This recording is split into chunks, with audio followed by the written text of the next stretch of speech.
अखिल भारतीय अखाड़ा परिषद के अध्यक्ष महंत नरेंद्र गिरी की संदिग्ध परिस्थितियों में हुई मौत पर सवाल खड़े हो रहे हैं। अपने सुसाइड नोट में नरेंद्र गिरी ने जिस आनंद गिरी पर सवाल खड़े किए थे, उसे उत्तर प्रदेश पुलिस ने गिरफ्तार कर लिया है। यूपी सरकार ने महंत नरेंद्र गिरी की मौत के मामले में एसआईटी का गठन किया है। महंत नरेंद्र गिरी केस की जांच के लिए डीआईजी प्रयागराज ने एसआईटी बनाई है। डिप्टी एसपी की अगुवाई में एसआईटी बनी। वहीं महंत नरेंद्र गिरी को 23 सितंबर को सुबह 11 बजे भू समाधि दी जाएगी।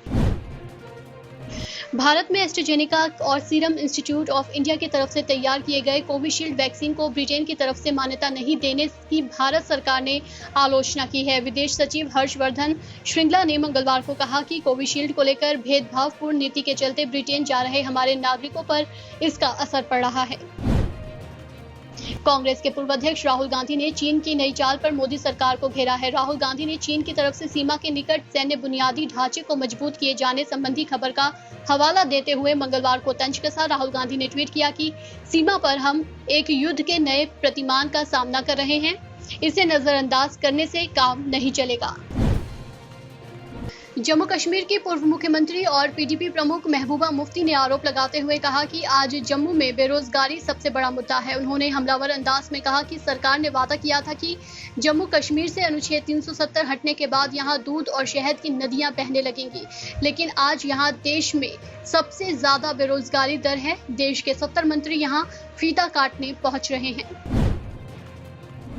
पश्चिम बंगाल में प्रदेश अध्यक्ष की नई जिम्मेदारी मिलते ही बीजेपी नेता सुकांता मजूमदार तृणमूल कांग्रेस पर हमलावर हो गए हैं। उन्होंने मंगलवार को एक सभा को संबोधित करते हुए कहा कि टीएमसी एक राजनीतिक दल की आड़ में परिवार के स्वामित्व वाली संपत्ति बन गई है। टीएमसी में सिर्फ रिश्तेदारों की खातिरदारी की जाती है। इसके अलावा उन्होंने कहा कि पश्चिम बंगाल में तालिबान के खिलाफ हमारी लड़ाई जारी रखनी है।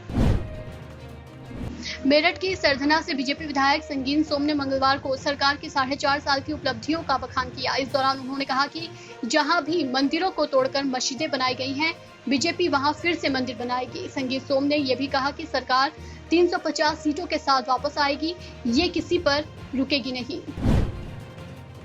बॉलीवुड एक्टर सोनू सूद इन दिनों टैक्स चोरी के आरोपों में घिरे हुए हैं। आईटी के अधिकारियों ने सोनू सूद पर 20 करोड़ रुपए की टैक्स चोरी का आरोप लगाया है। वहीं अब इस मामले पर सोनू सूद ने अपनी चुप्पी तोड़ी है। हाल ही में दिए इंटरव्यू में सोनू सूद ने कहा, मैंने कभी कुछ गलत नहीं किया है। मुझे 2 बार राज्यसभा सीट का ऑफर भी मिल चुका है, लेकिन मैंने इनकार कर दिया।